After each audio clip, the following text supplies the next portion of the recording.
प्रिय मित्रों नमस्कार। मैं फुर्सत अली आप सभी मित्रों का हार्दिक स्वागत करता हूँ।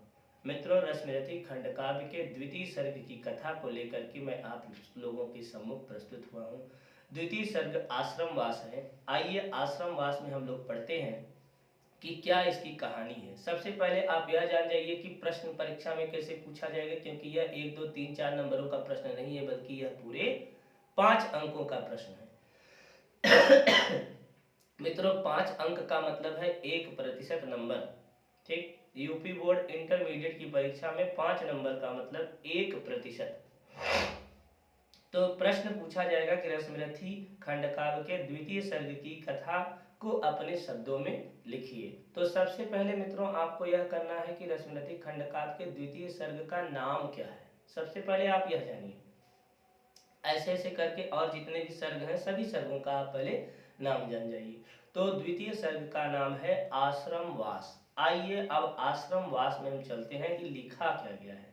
तो मित्रों, द्वितीय सर्ग आश्रमवास की कथा यहाँ से प्रारंभ होती है कि राजपुत्रों के विरोध से दुखी होकर कर्ण ब्राह्मण रूप में परशुराम के पास धनुर्विद्या सीखने के लिए गया।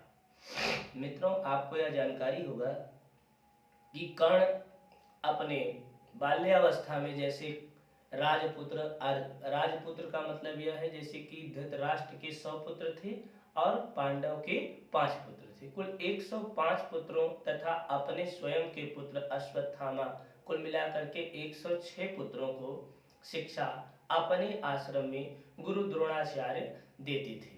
तो उसी समय जो है, जब वो शिक्षा दे रहे थे उस समय क्षत्रिय पुत्रों को, तो उसी समय कर्ण भी पहुंच गया। कर्ण ने कहा कि महाराज हमको भी शिक्षा चाहिए। लेकिन द्रोणाचार्य ने उसका जाति एवं गोत्र पूछ करके उसे शिक्षा देने से इनकार कर दिया। ठीक, तो वही देखिए, वहीं से कहानी प्रारंभ होती है द्वितीय सर्ग की कि राजपुत्रों के विरोध से दुखी होकर कर्ण ब्राह्मण के रूप में परशुराम के पास धनुर्विद्या सीखने के लिए चला। कर्ण बहुत से गुरुओं के पास गया शिक्षा प्राप्त करने के लिए, लेकिन किसी ने भी उसकी भावनाओं को नहीं समझा। केवल और केवल उसका जाति गोत्र समझ करके उसे जो है कि बाहर कर देते थे कि मेरे आश्रम में तुम्हारी कोई जगह नहीं है, क्योंकि उस समय वर्ण व्यवस्था, वर्ण आश्रम व्यवस्था के आधार पर ही शिक्षा देने का प्रचलन था। इस पर कर्ण भी बड़ा जुगाड़ू व्यक्ति था। उसने दिमाग लगाया कि मैं भी अब ऐसे ही जैसे लोग छल कर रहे हैं वैसे मैं भी अब छलिया बनूंगा। और वह इधर उधर न देखा, सीधा गुरुओं के गुरु परशुराम के पास चला गया और वहां पर परशुराम जी से जब शिक्षा लेने के लिए भीख मांगा तो वहां पर भी उसके जाति एवं कुल के बारे में पूछा गया, तो उसने अपने आप को ब्राह्मण पुत्र बता दिया, जिसके कारण परशुराम के आश्रम में उसे शिक्षा प्राप्त करने की जगह मिल गई। अब देखिए, राजपुत्रों के विरोध से दुखी होकर कर्ण ब्राह्मण रूप में परशुराम जी के पास धनुर्विद्या सीखने के लिए गया। परशुराम जी ने उसे बड़े प्रेम के साथ कर्ण को धनुर्विद्या का सिखावन किया। एक दिन परशुराम जी कर्ण की जंघा पर सिर रखकर, एक दिन मतलब कि वो एकदम उनका जो है कि फेवरेट छात्र हो गया था, ऐसे भी कह सकते हैं, है ना, लोकप्रिय एकदम। तो एक दिन परशुराम सबसे प्रिय छात्र हो गया था कर्ण परशुराम जी का। अब परशुराम जी एक दिन कर्ण की जंघा पर अपना सिर रख करके सो रहे थे। तभी एक कीड़ा, जिसको जोंक बोलते हैं ना, तभी एक कीड़ा कर्ण की जंघा पर चढ़कर उसका खून चूसता चूसता उसकी जंघा में प्रविष्ट हो गया। रक्त बहने लगा जिसके कारण, परंतु कर्ण असहनीय पीड़ा को चुपचाप सहता रहा और शांत रहा, क्योंकि उसे पता था कि अगर मैं चीखा, चिल्लाया, पैर इधर उधर किया तो मेरे गुरु जी की निद्रा कहीं भंग न हो जाए, उनकी निद्रा में कहीं विघ्न न पड़ जाए। इसके कारण कर्ण को जब वह कीड़ा काट रहा था और काट रहा था तो उसमें से रक्त निकल रहा था और धीरे धीरे वो प्रविष्ट भी हो रहा था, माने अंदर भी जा रहा था कीड़ा, लेकिन फिर भी वह कर्ण गुरु जी की निद्रा कहीं भंग न हो जाए, इसके कारण वह जो है कुछ भी नहीं बोला। मित्रों ध्यान से सुनिएगा, यह द्वितीय सर्ग की कथा मैं आपको बता रहा हूँ।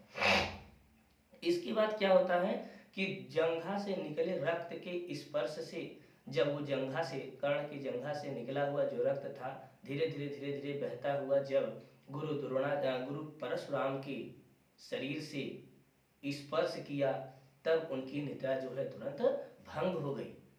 अब परशुराम को कर्ण के ब्राह्मण होने पर संदेह हो गया कि कहीं यह ब्राह्मण है कि नहीं है, क्योंकि मैं जहां तक जानता हूं, परशुराम अपने मन में सोच रहे हैं कि मैं जहां तक जानता हूं कि ब्राह्मणों के अंदर इतनी सहनशीलता नहीं होती, और यह संदेह के घेरे में आ गया है, इसने इतना बड़ा सहन कैसे किया।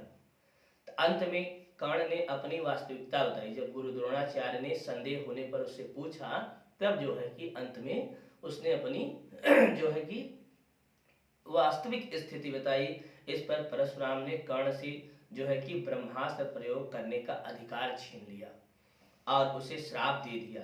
श्राप देते हुए वो कहते हैं परशुराम कि सिख लाया ब्रह्मास्त्र तुझे जो, काम नहीं वह आएगा, है यह मेरा शाप समय पर उसे भूल तू जाएगा। मित्रों, यह कोटेशन आपको लिखना बहुत जरूरी है आश्रमवास में कि सिख लाया ब्रह्मास्त्र तुझे जो, काम नहीं वह आएगा, है यह मेरा शाप समय पर उसे भूल तू जाएगा।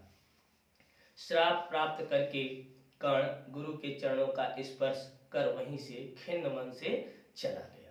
मित्रों, यह द्वितीय सर्ग की कथा आश्रमवास यहीं पर समाप्त होती है। आशा है कि आप लोगों को द्वितीय सर्ग की कथा समझ में आई होगी। इतना ही आपको लिखना है और अच्छे से अगर आप फिलअप करेंगे तो निश्चित रूप से आपको 5 नंबर मिलने की पूरी संभावनाएं हैं। मित्रों, तीसरे सर्ग की कथा कृष्ण संदेश मैं लेकर के आप लोगों के सम्मुख जल्द से जल्द प्रस्तुत होऊंगा। तब तक आप सभी मित्रों को